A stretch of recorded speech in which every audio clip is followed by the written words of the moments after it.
उत्तर प्रदेश में Buddhist tourism. Kapilvastu Shakya वंश की राजधानी, जिसके शासक राजा शुद्धोधन सिद्धार्थ गौतम के पिता थे।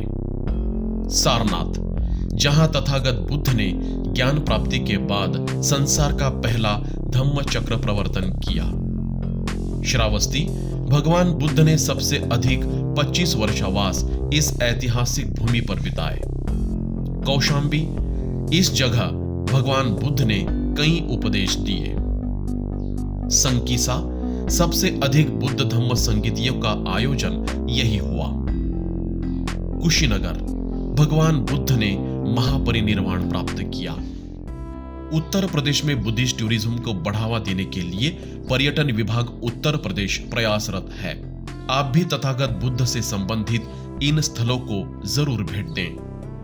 आवाज विशेष में आज उत्तर प्रदेश पर्यटन विभाग के महानिदेशक तथा principal secretary Mukesh Meshram sir से खास संवाद।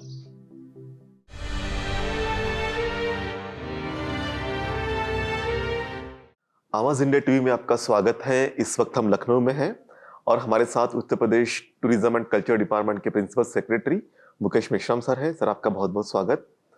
उत्तर प्रदेश देश का एक ऐसा प्रदेश है जहां टूरिज्म की और कल्चर की अपार संभावनाएं हैं।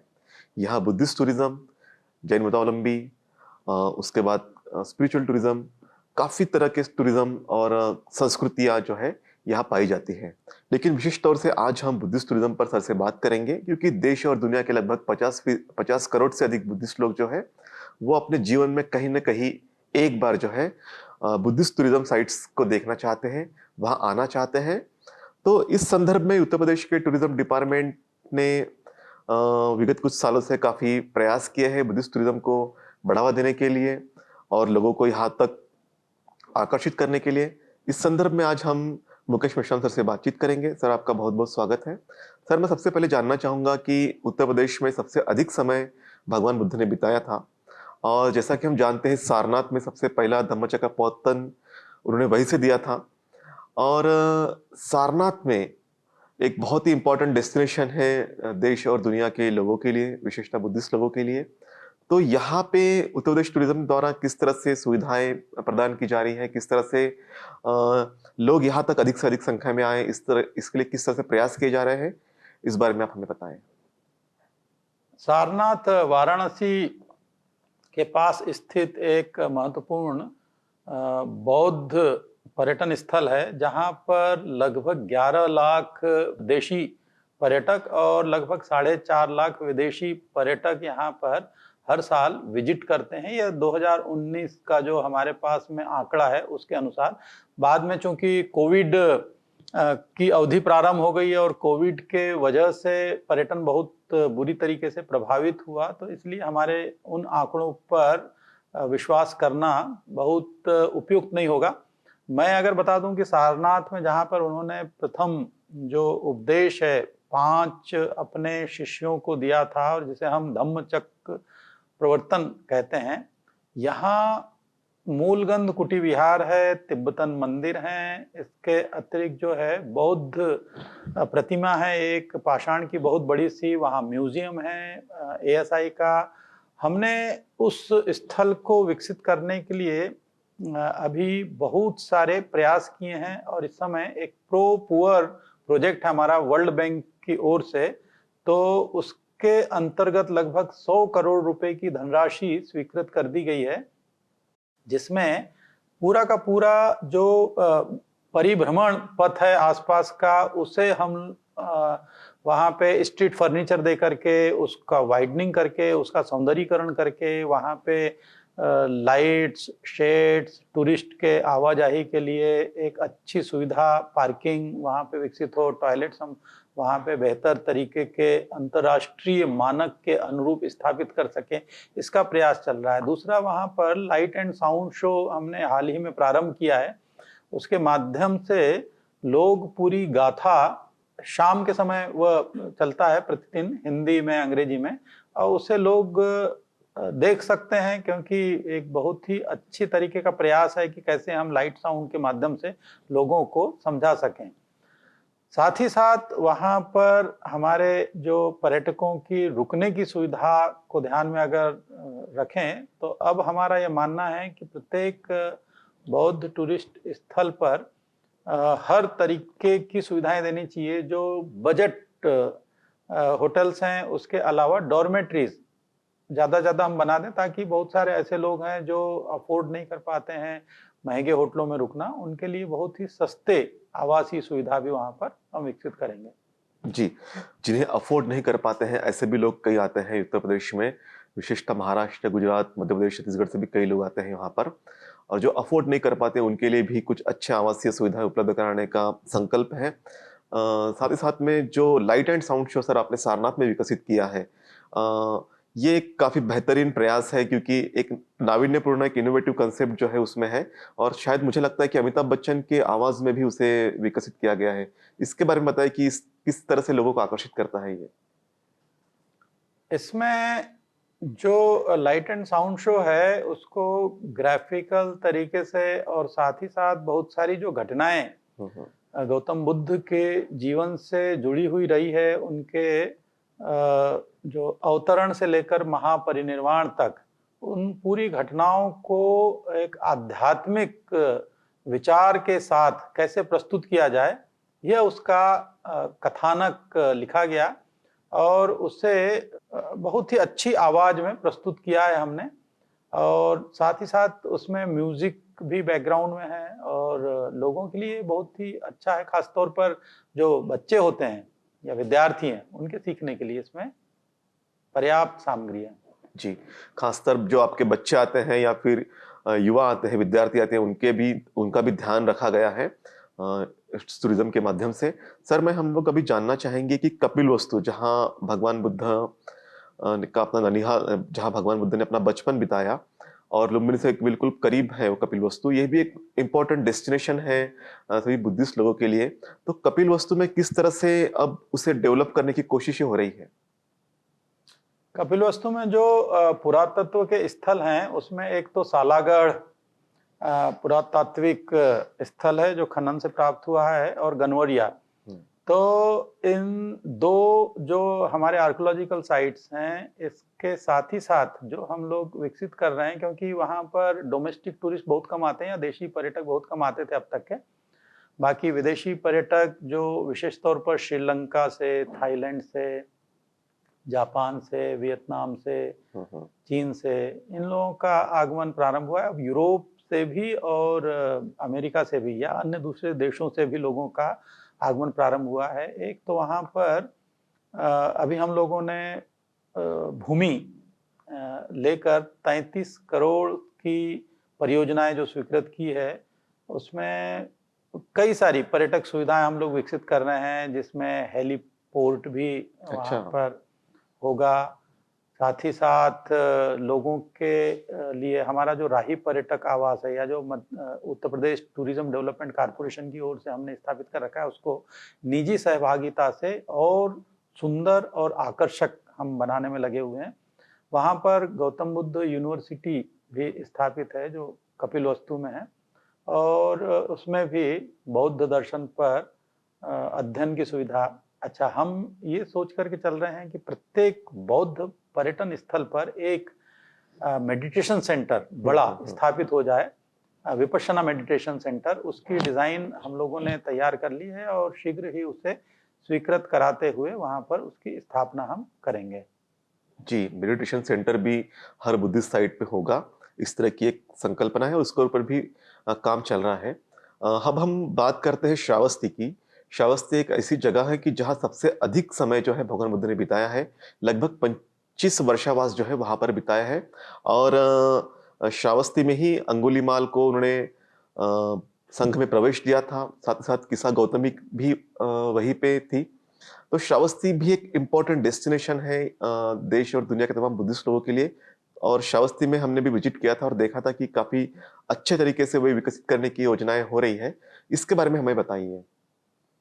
श्रावस्ती बहुत ही महत्वपूर्ण स्थल है जहां गौतम बुद्ध ने 24 वर्षावास की अवधि वहां पर व्यतीत की थी, क्योंकि मानसून के दिनों में जहाँ बहुत तेज वर्षा होती थी और उन दिनों पर आसपास ऐसे कोई रास्ते नहीं होते थे, घने जंगल उग जाते थे, जंगलों में विभिन्न प्रकार के जीव जंतुओं का प्रवेश रहता था।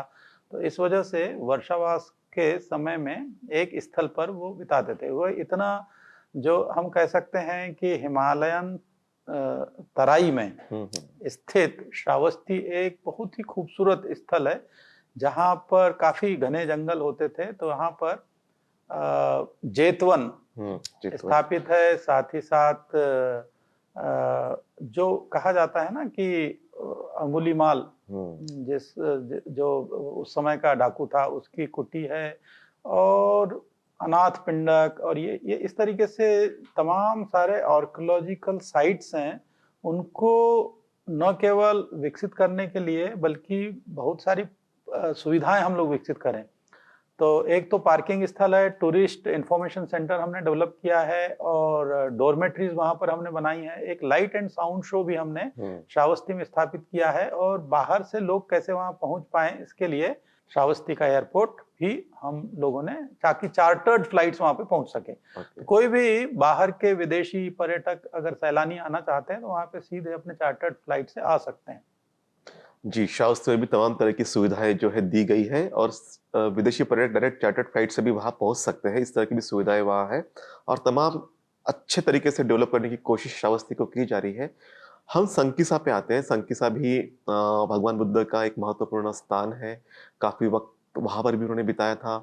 संकिसा को भी विजिट करने लोग काफी आते हैं। तो उसे विकसित करने के लिए किस तरह की परियोजनाएं हैं? संकिस्सा के बारे में यह माना जाता है कि यहाँ पर बौद्ध संगीतियाँ हुई थी काफी। संगीतियाँ होती थी जब गौतम बुद्ध के जीवन के उपरांत बहुत सारे जो उनके शिष्य थे और बहुत सारे जो अनुयायी थे, उन्होंने, चूंकि उस समय लेखन की परंपरा नहीं थी, श्रुति परंपरा थी, और सुनकर ही आगे बढ़ती थी चीजें। तो उन सभी उपदेशों को, विचारों को एक साथ संकलित करने के लिए जो कॉन्फ्रेंस या कांग्रेगेशन होता है लोगों का, या एकेडमिशियंस का, या जो ज्ञानियों का, वह जमावड़ा वहां पर हुआ था। वहां पर अशोकन पिलर मिला है, और साथ ही साथ जो है ये माना जाता है कि ये जो एक मैथोलॉजिकल तरीके से कि गौतम बुद्ध ने अपनी माता जी को एक उपदेश दिया था स्वर्ग में जाकर के। बहरहाल, चूंकि वह उनके जीवन से जुड़ा हुआ एक बहुत ही महत्वपूर्ण स्थल है, और वहां पहुंच की बहुत ज्यादा सुविधाएं नहीं है। जो डोमेस्टिक टूरिस्ट है या जो देशी पर्यटक है, लगभग 2 लाख के आसपास आते हैं, और विदेशी तो 50,000 से कम ही आते हैं। लेकिन हमने इस बार वहां पे भूमि अधिग्रहण किया है, तो जो लैंड एक्वायर करके एक बड़ी प्लानिंग की है। वहाँ पर एक विपश्यना मेडिटेशन सेंटर बनाया जाए, वहाँ म्यूजियम्स बनाए जाएं, वहाँ पे डॉर्मेट्रीज तैयार की जाए, वहाँ रहने की और अच्छी सुविधा हो। साथ ही साथ हम बच्चों को, क्योंकि इन सब जगहों पे क्या होता है कि हम बाकी सुविधाएं तो दे देते हैं, लेकिन जो छोटे सैलानी हैं या छोटे पर्यटक हैं, यानी बच्चे या विद्यार्थी हैं, यंगस्टर्स हैं, उनके लिए बहुत ज़्यादा सुविधा नहीं जुटा पाते। तो उसको भी हम लोग थीम पार्क के जरिए स्थापित करेंगे, ताकि वो अपना देखते हुए और साथ ही साथ मनोरंजन के माध्यम से सीख सकें। जी, संकिसा में भी आप लोगों को जाना चाहिए। संकिसा भी एक महत्वपूर्ण डेस्टिनेशन है।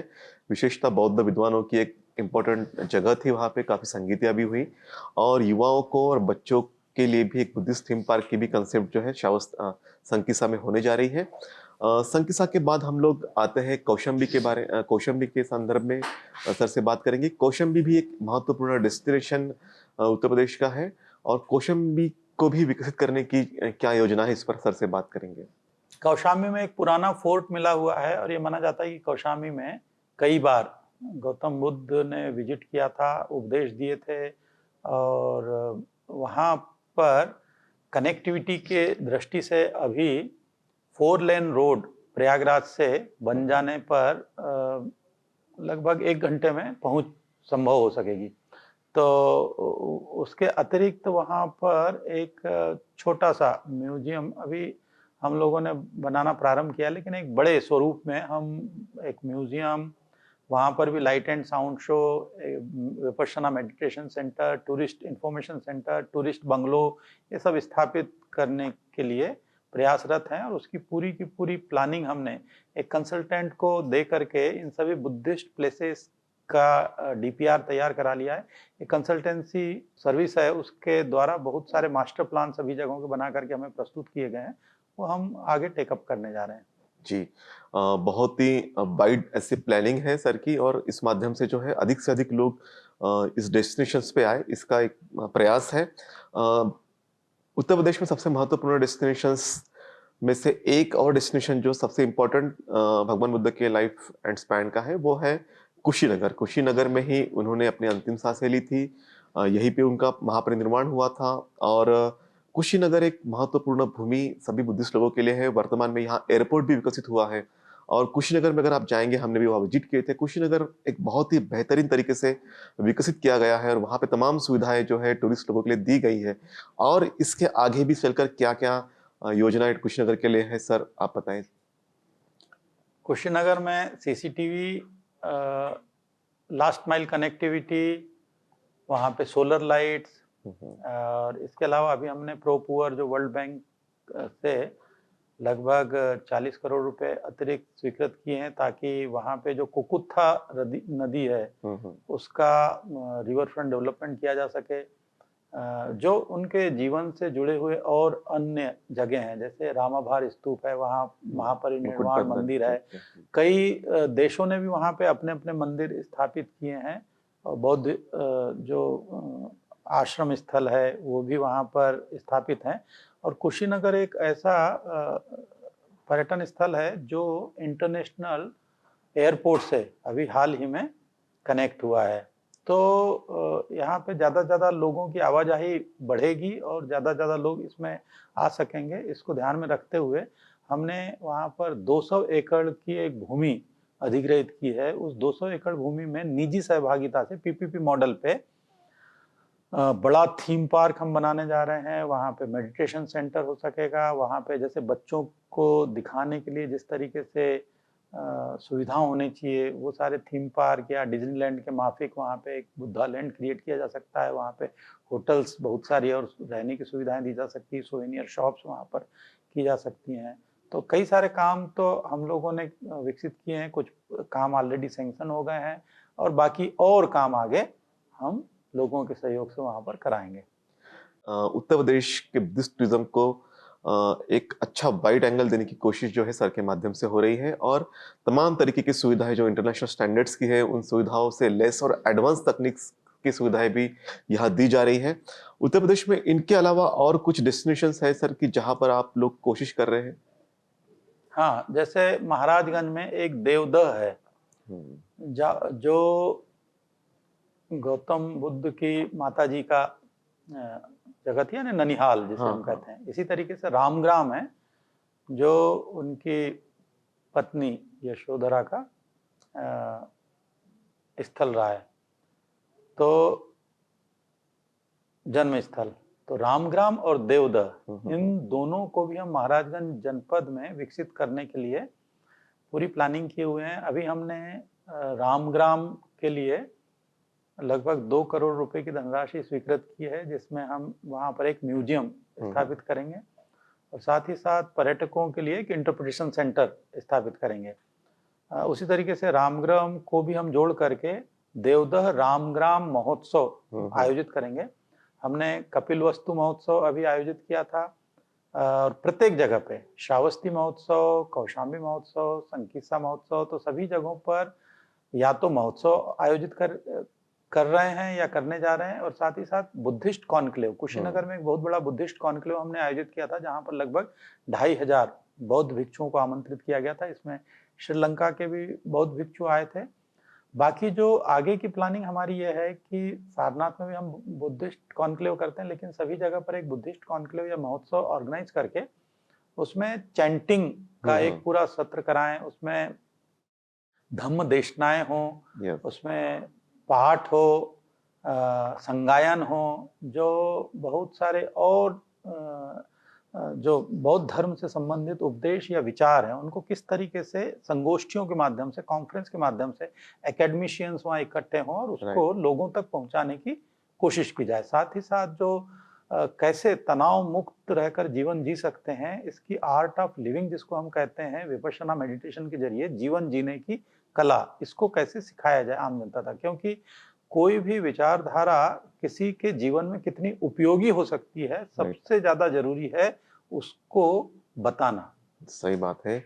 कोई भी विचारधारा कितनी जीवन के लिए महत्वपूर्ण हो सकती है वो बताना सबसे इम्पोर्टेंट बात है। और केवल पर्यटकों को सुविधाएं देने के तक सीमित नहीं है, बल्कि बुद्धिस्ट कॉन्क्लेव या फिर संगोष्ठियां, महोत्सव, इनके माध्यम से भी लोगों में विचारों का आदान प्रदान करने की एक कोशिश जो है वो की जा रही है। सर, बुद्धिस्ट टूरिज्म के बारे में और बुद्धिस्ट कल्चर के बारे में भी आपने बहुत सारी जानकारी दी, और मुझे उम्मीद है कि अधिक से अधिक लोग, देशी और विदेशी लोग भी टूरिज्म, जो यूपी टूरिज्म है वहाँ देखने के लिए जरूर आएंगे, बुद्धिस्ट टूरिज्म को विजिट करने के लिए जरूर आएंगे। मैं अंततः यही आपसे जानना चाहूंगा कि आप बुद्धिस्ट टूरिज्म के माध्यम से क्या संदेश जनता को देना चाहेंगे? उत्तर प्रदेश में बहुत स्थल हैं, क्योंकि गौतम बुद्ध से जुड़े हुए 6 महत्वपूर्ण स्थल यहाँ हैं। उसके अलावा 2 स्थल मैंने बता दिए हैं। इनके अतिरिक्त और भी 2 स्थल हैं, जो अतरंजी खेड़ा है बरेली के पास में, एक बहुत बड़े बुद्धिस्ट स्तूप वहाँ पर निकला है, और एक देवगढ़ है जो बुंदेलखंड में, ललितपुर के पास में। तो ये सारी जगह ऐसी है कि जहाँ पर कोई अगर आता है तो न केवल उसको आध्यात्मिक ऊर्जा प्राप्त होती है, बल्कि यहाँ आकर के वो बहुत चीजें सीख सकता है। तो इस समय सब जगह कनेक्टिविटी अच्छी है, सड़कें सब जगह जोड़ने वाली बहुत बढ़िया बन गई है, या अभी कुछ निर्माण हो रही हैं। एयर कनेक्टिविटी भी अच्छी हो गई है, नियरेस्ट रेलवे स्टेशन कोई न कोई है इनके साथ में जुड़ा हुआ, वहां से जाया जा सकता है। हमारे रुकने की सुविधाएं बहुत अच्छी है, खाने की सुविधाएं, सुरक्षा पूर्ण तरीके से है, कहीं पे कोई दिक्कत होनी नहीं है। ज्यादा लोग यहाँ पर आए, विजिट करें, और अगर कोई दिक्कत, समस्या, परेशानी होती है तो हमारा यूपी टूरिज्म की वेबसाइट पे जाकर के, या जो हमारा मोबाइल ऐप है उससे भी जुड़ करके अपनी बातें रख सकते हैं, सुझाव दे सकते हैं, तो हम और बेहतर करेंगे और अच्छा करेंगे। यूपी टूरिज्म की वेबसाइट को आप विजिट कर सकते हैं, यूपी टूरिज्म का मोबाइल ऐप है उसको भी आप डाउनलोड कर सकते हैं, और आपने सुझाव भी दे सकते हैं और क्या बेहतरीन किया जा सकता है इसके बारे में भी आप अपनी बातें बता सकते हैं, अपनी राय दे सकते हैं। आपको जरूर यूपी में आना है, और बुद्धिस्ट टूरिज्म जो है, जो बुद्धिस्ट सर्किट है, उसे जिस तरह से विकसित किया जा रहा है, जिस तरह से विचारों का भी आदान प्रदान किया जा रहा है, इसे आपने जरूर देखना चाहिए। सर, आप हमारे बीच में आए और बुद्धिस्ट टूरिज्म के बारे में आपने हमारे दर्शकों को अवगत कराया, और अधिक से अधिक संख्या में बुद्धिस्ट टूरिस्ट यहाँ पे विजिट करें, इसके लिए हम अपेक्षा करते हैं। आपको बहुत बहुत साधुवाद देते हैं, मंगल कामना देते हैं। धन्यवाद। धन्यवाद आपको।